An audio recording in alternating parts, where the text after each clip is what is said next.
Thank you for joining me, my valued partners. Those of you who know me, you probably know that this particular subject I get a lot of passion about. I call it preventing lender rescues. Now, there are several different types of lender rescues. By the way, a lender rescue means that the lender is unable to either process a loan for closing, get a loan to closing, even though they've given you some type of pre-approval. So let's start with the first one. First one is where a lender provides you with a pre-approval letter. Now the letter says pre-approval, but you already know not all pre-approvals are created equally. And did they do a pre-approval and use the words pre-approval, but only did a pre-qualification, meaning they didn't look at any documents. They gave your borrower a pre-approval, you go out, start showing them homes, you spend your time, gas, efforts, whatever, and then you get a binding contract. Only to find out a few days later, the lender calls you and says, we can't do the loan. So now you start making phone calls to see, is there a way to rescue this situation because you had a pre-approval. That's the first type of lender rescue. Pre-approval, you go show them homes. Now the lender says they can't buy inside of the first week or so, which is a shame. I don't think I mentioned this at the beginning. I get lender rescue calls every week. Sometimes as many as 2 or 3 a week, but every week somebody calls with a lender rescue situation. Now, let's look at the second situation.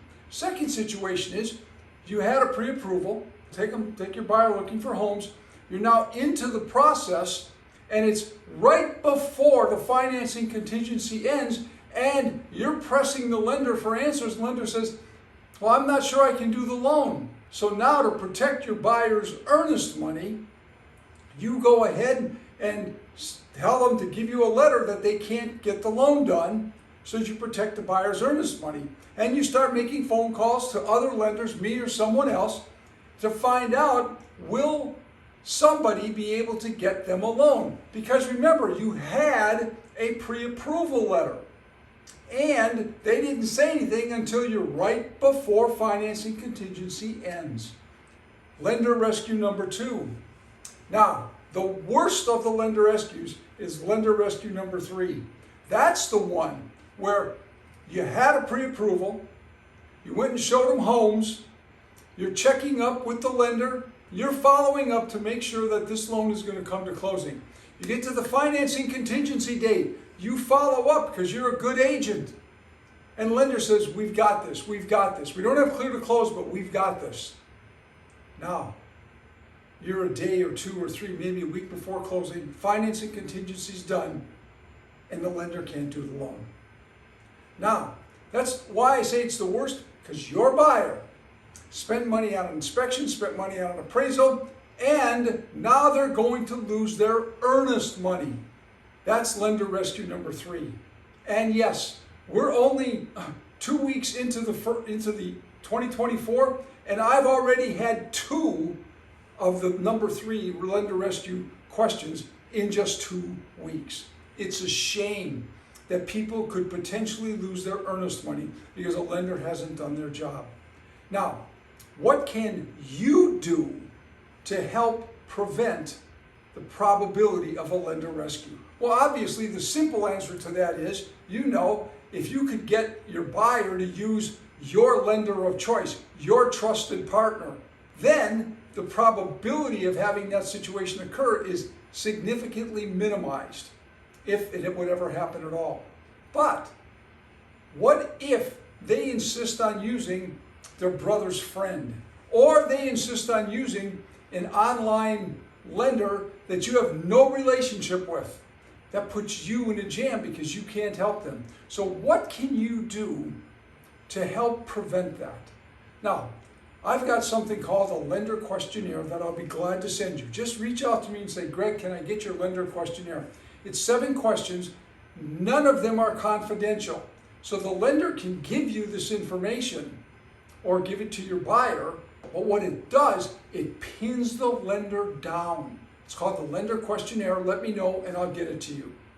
Now, let me give you some meat on what you can do to hopefully minimize or maybe even eliminate the probability or possibility of a lender rescue being necessary. Let's take a lesson from builders. Any of you do new construction? Of course you do. When you go out to new construction sites, they offer huge discounts to the buyer under one condition. You will use their preferred lender. No, they're not getting money put in their pockets by the preferred lender. It doesn't work that way. But they want to control the process, which basically is what you and I are trying to do here. The way to prevent a lender rescue, generally speaking, is to keep control of the process. So that's what we're going to do. Now, builders can offer this huge incentive. They just jack up the price of the house and they offer the $5,000, $10,000, $15,000, $20,000 in incentives so that the buyer uses their preferred lender, because nobody like me can compete with that. So how do you do that when you can't offer a financial incentive? Well, here's a great tool. What you can tell the people or suggest in whatever way you find valuable to sell people, because this is a little bit of a sales job. We're salespeople. Let's don't run away from that. But one of the things we can do is you can tell people, look, Mr. and Mrs. Buyer, you have the right to use any lender that you want, anybody. But part of my responsibility to deliver to you the service that I expect of myself and the experience that I expect you to be able to get as a result of working with me is for me to be involved in every aspect of this transaction, which I will be as your agent. One piece of that is to make sure that that lender is going to do everything that we need them to do. Now, if you insist on using your own lender, that's fine. But here's the lender questionnaire that I or you are going to ask of your lender, because we want to make absolutely sure that they're going to do everything that we need them to do. And here's number 2. Please bear with me on this one. This is me talking to my buyer. You can use anybody you want, but I'd like you, if you don't mind, to have a conversation with my preferred and trusted partner. My lending partner has been doing this for whatever length of time they've been doing it. If it's me, 34 years. You can have a conversation with them. They are going to walk through the entire loan situation with you. They're not going to be necessarily selling you to get the loan. What they are going to do is protect you and protect me. They're going to make sure that what the other lender is saying is absolutely the case. Now, how hard can that be?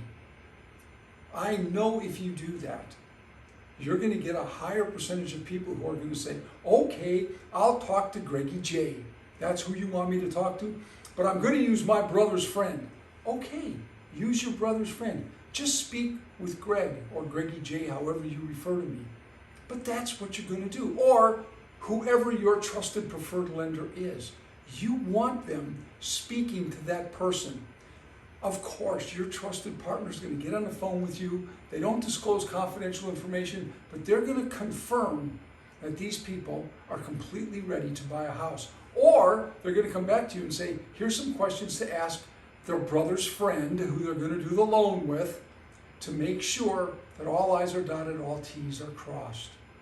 Now, situation, I'm going to not mention names, I'm going to protect the innocent, but a very large national lender, if I mention the name of the lender, you would all know them. They fell face first on this transaction. And here's the interesting thing. It took me less than 1 hour on the phone with the buyer to unconditionally know they could not buy. But this national lender ran them all the way through the process, and the day before closing, they told them they probably couldn't do the loan. And subsequently, they haven't closed. And here's the interesting thing. They had over $6,000 in earnest money, plus an inspection, plus an appraisal. That's a lot of money. So we want to prevent lender rescues. And yes, it does involve some selling skills. Let's use the builder's example. Again, we can't give them that financial incentive, but we certainly can give them the option. hey, use your brother's friend.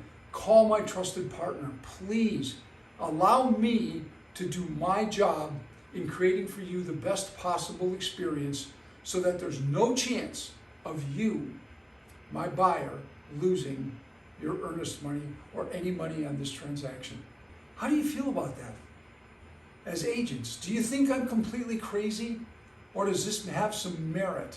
I'm hoping that you'll give me some feedback, but most importantly, what I'm hoping for is that what you're going to do is you're going to begin insisting as much as reasonably possible that your buyers at least speak to your trusted lender.